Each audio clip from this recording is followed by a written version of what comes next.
jeunes sont les responsables de la zone Afrique de l'Ouest du Comité révolutionnaire international. Préoccupés par la situation politique et sécuritaire désastreuse de la Libye, ils sont venus au palais impérial des Ogboni pour solliciter l'aide de l'empereur mondial Owólobé.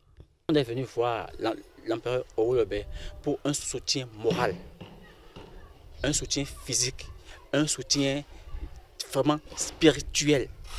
Parce que quand on parle de la paix, l'emblème de la paix, c'est le Bénin. Et qui représente cet emblème? C'est le papa que vous voyez debout comme ça. Ils sont comme ça, mais ils sont très forts. Donc on est venu voir papa pour que la paix règne en Libye. Parce que sans la paix en Libye, l'Afrique ne sera jamais stable. Après de fructueux échanges, l'empereur mondial de la fraternité Ogboni et timonier mondial de la paix a fait le tour de la propriété impériale avec ses hôtes, loin des oreilles indiscrètes, pour leur prodiguer de conseils. Nous, on est le papa de la paix. C'est Dieu qui nous donne le pouvoir de la paix à qui il veut et au moment qu'il veut. Ce n'est pas la bouche. La racine du papa de la paix, c'est au Bénin. Si quelqu'un veut, n'importe quel pays veut la paix dans son pays, là, c'est de venir au Bénin pour venir chercher les feuilles de la paix. Et on va lui donner un peu, ça allait manger. Mais on ne va pas déplacer le papa de la paix du Bénin. Chacun vient chercher la paix pour aller gagner son pays. Mais d'ici à là, la Libye, ce serait tranquille. Au nom de Dieu le Tout-Puissant. Les hôtes de Kabiesi Owólobé ont aussi parlé de l'héritage de Muammar al-Kadhafi à conserver pour une Afrique nouvelle. Nous sommes venus humblement chercher, comme l'a dit tout à l'heure papa, les feuilles de la paix pour aller propager ça en Libye. Pour le retour aux affaires de Saïf al-Islam Kadhafi. Le seul qui peut reconstruire la Libye. Le seul en qui les tribus, toutes les tribus de la Libye, c'est en lui seul ils ont placé leur confiance pour les défendre. Et comme le dit il y a quelques mois une chaîne européenne, Saïf al-Islam est la nouvelle lueur d'espoir pour la Libye. Sa Majesté Kabiesi Owólobé, l'empereur mondial des Ogboni, est remonté contre ce qu'il appelle de faux prêtres traditionnels et de jeunes en quête de gains faciles. Et pour cause, les crimes de sang devenus monnaie courante au Bénin. Aujourd'hui maintenant, les gaïmans, ils sont levés maintenant. Ils prennent les fétiches par-ci par-là. C'est horrible. On égorge les gens. Et les gens, ils ont mis ça dans WhatsApp, dans Facebook, dans tout. Ça, c'est horrible. L'empereur mondial de la fraternité Ogboni aborigène encourage la police républicaine dans sa croisade contre le phénomène. Mais conseille Kabiesi Owólobé, cette lutte ne pourra être efficace qu'avec la collaboration franche des dignitaires religieux traditionnels. On a vu ce que Kérékou avait sorti. La chasse aux sorcières. Ce n'est pas affaire des militaires. Ce n'est pas affaire des gouvernements. Le gouvernement cherche les gens qu'il faut. Sinon, ils vont tuer les gens des autres. Je suis mieux placé. J'ai fait 22 ans de partie de Savès jusqu'à aller à l'Atakoura. Il n'y a pas dans un village de tout le nord que je n'ai pas nettoyé. Venu échanger avec l'empereur mondial des Ogboni sur le sujet, le coordonnateur à la communication de la zone Afrique de l'Ouest du Comité révolutionnaire international invite les jeunes au travail, seule source de richesse et d'aisance. Aujourd'hui, la jeunesse africaine doit se réveiller. La jeunesse africaine doit savoir que c'est à elle de construire l'Afrique. Que c'est à elle de montrer aux Occidentaux que nous sommes suffisamment grands pour nous prendre en charge. L'heure n'est plus à la pagaille, surtout la paresse. Il est temps que les jeunes Africains se réveillent de leur profond sommeil pour prendre leur destinée en main. Bon, c'est uniquement les Gaïmans. Et le gouvernement a pris déjà les taureaux par les cornes et il est en train de les pourchasser et les détruire. Il faut dénicher ces gens.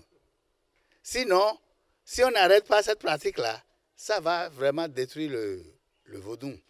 Ceux qu'on arrête comme Honola se connaissent. Puisque la pratique, c'est de nos jours. Moi, je n'ai jamais entendu que l'organe humain fait d'argent. C'est le gain facile qu'il cherche. Celui qui détient le tronc, on l'appelle Honokpese. Il est arrêté, il est dans la main de la justice. Donc, nous attendons pour voir la fin. Si c'est réellement Vaudou Tron qu'il détient, on le saura. Puisque nous connaissons que Vaudou Tron ne fait pas du mal. Et c'est Vaudou Tron-là qui a remplacé les Knessi. Mais selon ses dires, ce que moi j'ai appris dans les coulisses, il a dit que c'est lui-même qui a fabriqué son vaudou. Je choisis toujours la foudre. Dieu tonnerre, on s'appelle.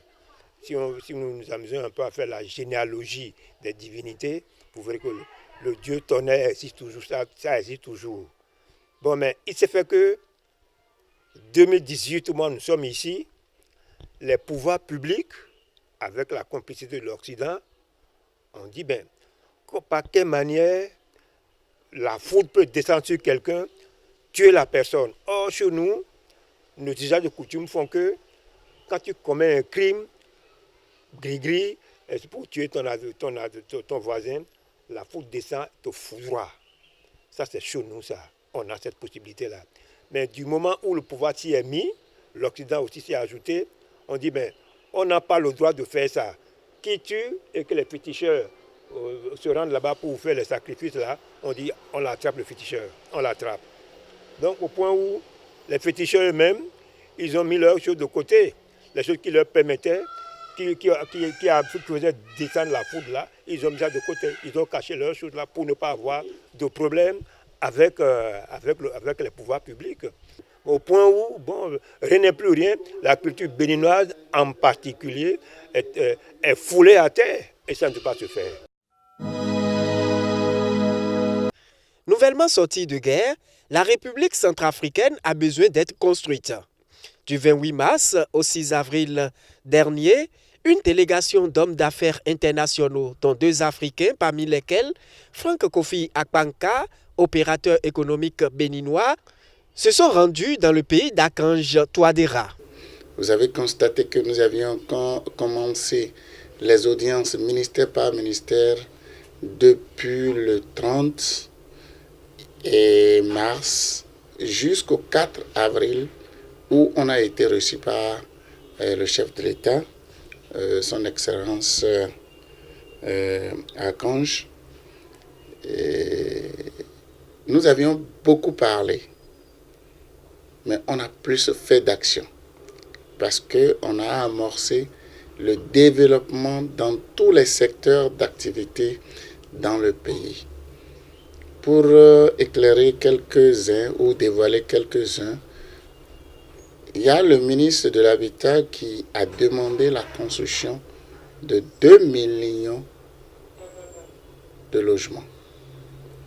Le ministre de l'Agriculture n'est pas resté en marge. Ils ont le souci de relancer la filière palmier à huile, la filière coton, l'ananas, les noix d'anarcade et les produits vivriers, sans oublier les produits maraîchers. Quant au ministre de l'Énergie, c'était la nouvelle technologie Magrob que nous avions envoyée, c'est-à-dire, au lieu de parler de l'énergie solaire qui est fait par les photovoltaïques, c'est une autre stratégie, une autre innovation qui a été amenée. Et sur 1 mètre carré, avec un panneau installé sur 1 mètre carré, nous pouvons donner près de 10 mégawatts. Patriote, Frank Kofi Akpanka avait dans sa mallette quelques volets du programme d'action du gouvernement du Bénin. Il s'agit pour lui durant tout son séjour centrafricain, de négocier avec ses partenaires asiatiques pour de possibles investissements au Bénin. Le Bénin gagne beaucoup de choses parce que, on a pénétré la Centrafrique avec le projet de la construction de l'hôtel des armées. L'hôtel des armées qui en réalité serait géré par un comité composé de civils et de militaires, d'une valeur de 96 milliards de francs CFA, sinon de 150 millions d'euros à peu près. Et le design, tout est fait. Nous avions adressé la même demande à notre gouvernement qui, selon mes dernières informations, est en train d'approuver. Et d'ici là, ça verra également jour au Bénin. Donc on a pensé d'abord à nous pour pénétrer. Et ce n'est que ce seul projet qui a fait rentrer dans la Centrafrique ce consortium puissant qui, après avoir rencontré les différents ministres et le chef de l'État, ont inventorié les besoins de cet État et ont décidé de les accompagner. Grâce à son management éclairé et à son coaching, Frank Kofi Akpanka gagne de nouveaux partenariats pour booster le programme d'action du gouvernement Talon.